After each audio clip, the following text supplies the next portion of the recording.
Assalamualaikum warahmatullahi wabarakatuh.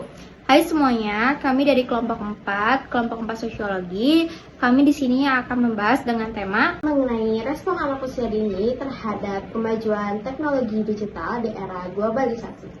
Nah, di sini aku nggak sendirian. Perkenalkan, nama aku Feby Dermawan dan di sini ada rekan-rekan aku yang bernama Kevin, Yana, Marsha, Puji, Muhammad Afrida Maulana. Oke, let's try video.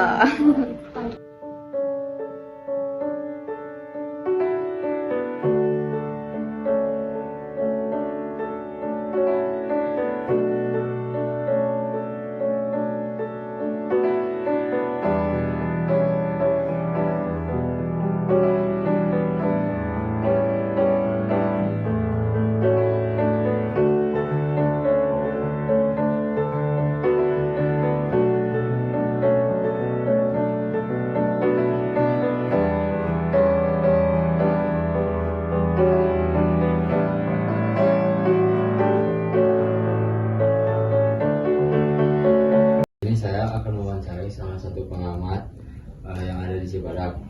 Di sini sudah ada dengan Bapak siapa? Kang Asep Purnawan. Kang Asep Purnawan. Pertanyaan pertama, apa upaya yang Bapak lakukan untuk mengintegrasi teknologi dalam pembelajaran tanpa mengurangi interaksi tatap muka yang bermakna? Kita yang pertama itu harus melihat tentang urgensi sejauh mana teknologi ini dapat diterapkan pada anak. Karena anak itu kalau secara hukum itu terbagi kepada beberapa kategori. Kalau secara pandangan agama, anak itu ada yang disebut dengan kategori sibiun. Anak kategori sibiun itu mereka adalah anak yang berada di usia 0 sampai 6 tahun. Itu kategorinya adalah kategori sibiun.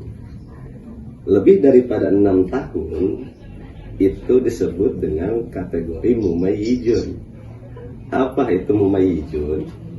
Mereka yang sudah mulai paham mana yang baik, mana yang tidak baik. Itu anak dalam kategori mumayyizun. Dia di atas 6 tahun sebelum balik. Karena kategori selanjutnya adalah balighun, orang yang sudah balik atau orang yang sudah dewasa. Itu yang pertama secara garis besar.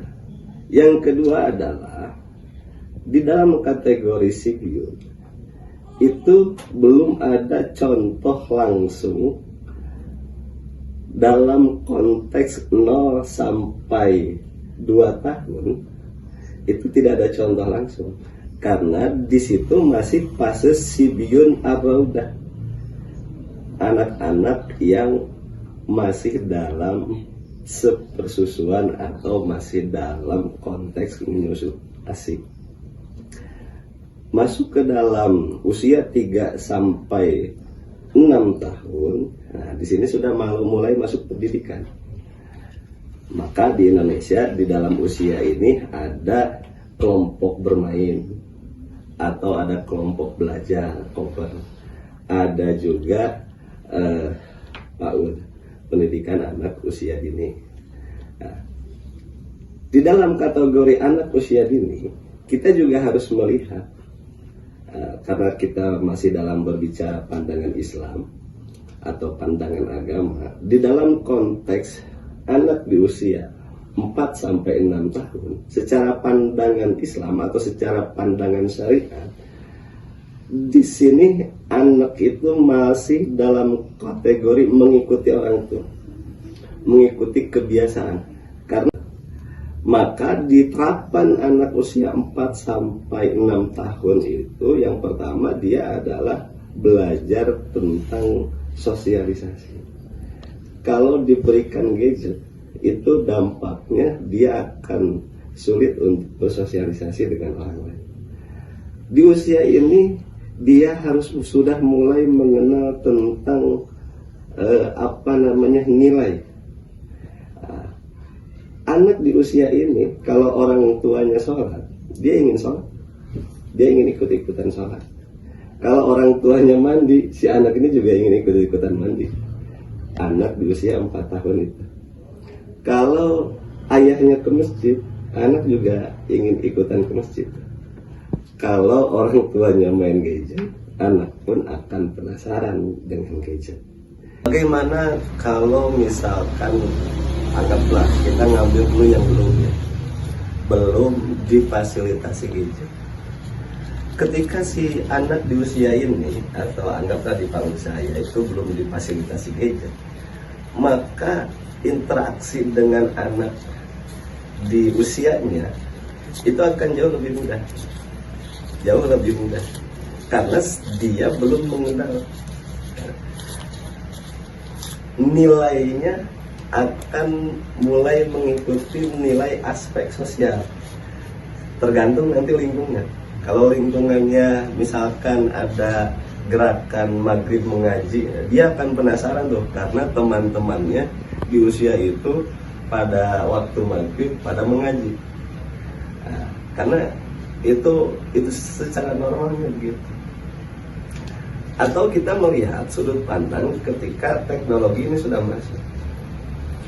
Ketika sudut pandang teknologi sudah masuk ke dalam anak kategori sipil, ini cukup riskan. Riskannya apa? Ya, tadi akan menjadikan anak itu individual. Dia akan ketagihan, dia akan menjadi anak yang mudah emosional. Ya. Karena itu banyak terjadi itu kasus-kasus seperti itu.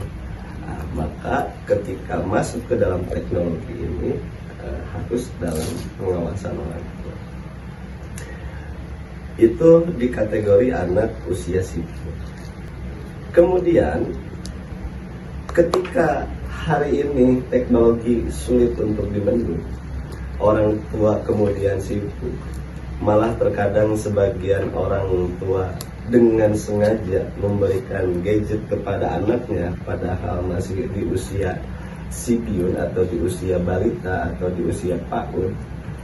Maka yang menjadi catatan penting adalah sejauh mana pengawasan daripada orang tua itu.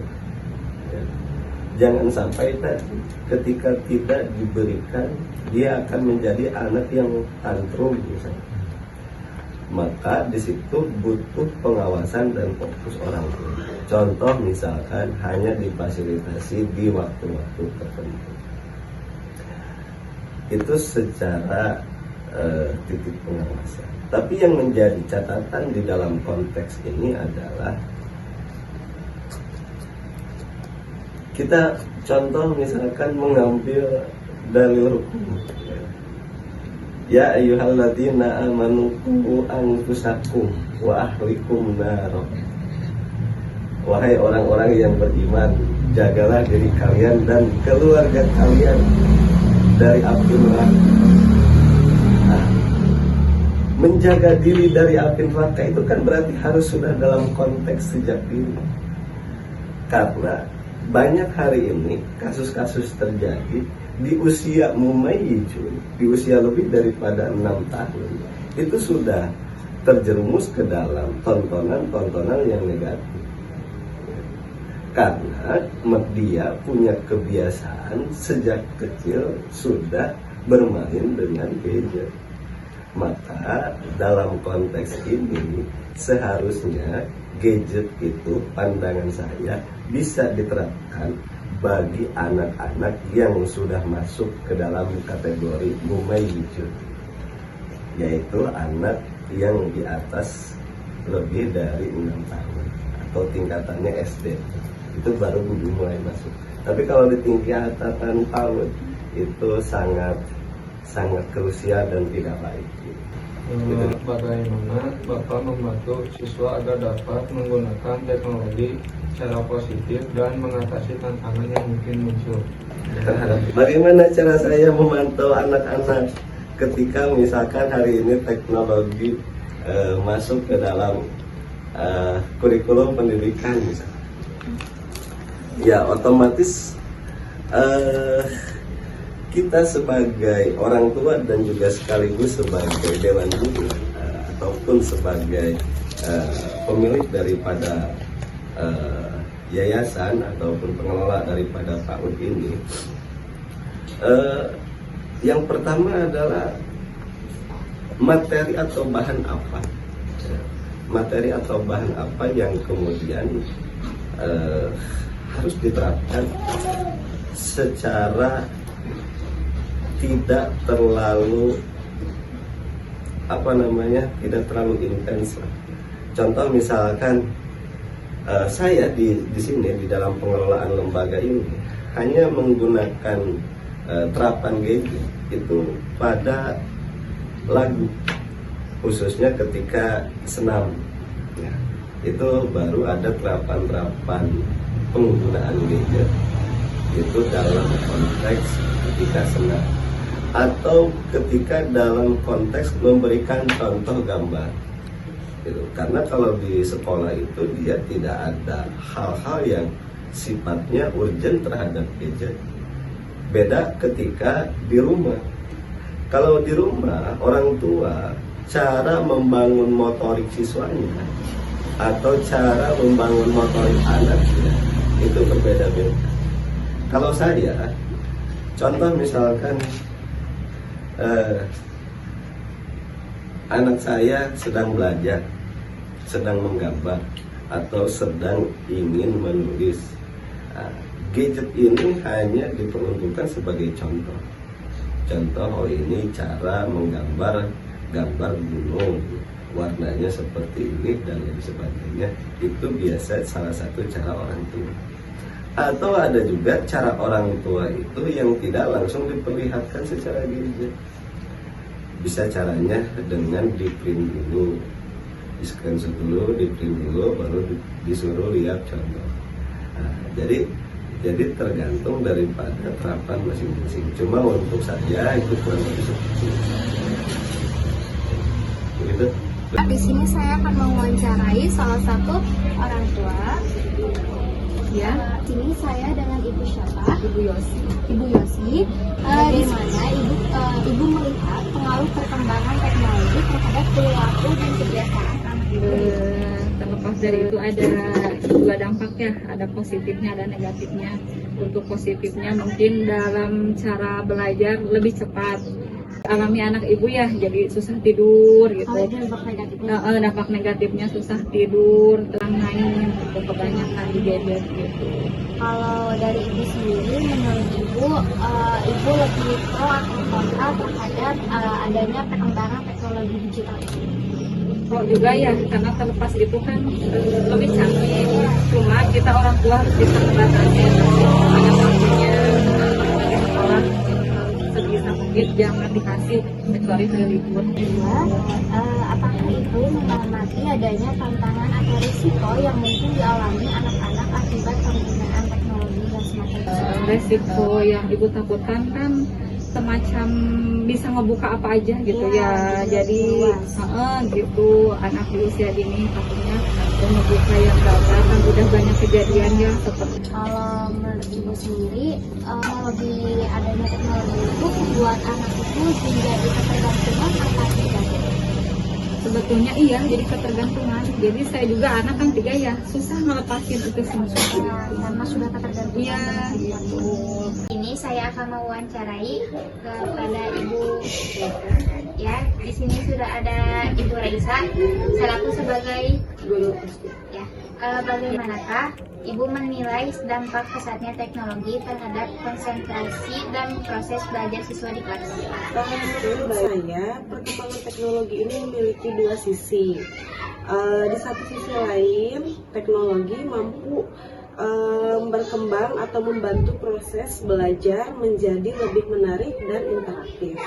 Namun di sisi lain, jika tidak dikendalikan, teknologi bisa menurunkan konsentrasi siswa karena banyaknya gangguan. Oleh karena itu, saya menilai penting bagi guru untuk mengarahkan penggunaan teknologi agar tetap fokus. pada tujuan pembelajaran itu sendiri. Bagaimanakah Ibu membantu siswa agar dapat menggunakan teknologi secara positif dan mengatasi tantangan yang muncul? Ya, saya berusaha menanamkan sikap bijak dalam menggunakan teknologi sejak dini. Caranya dengan memberikan contoh nyata seperti bagaimana mencari informasi yang benar, menghargai hak cipta, dan menggunakan media digital untuk hal-hal yang bermanfaat. Selain itu, saya juga melibatkan siswa dalam kegiatan kreatif berbasis teknologi. Nah, agar mereka mampu atau memahami bahwa teknologi bisa menjadi alat untuk berkarya, bukan hanya sebagai hiburan semata. Jika ada tantangan seperti kecanduan gawai atau distraksi, saya berdiskusi dengan siswa dan orang tua untuk mencari solusi bersama secara perlahan dan positif.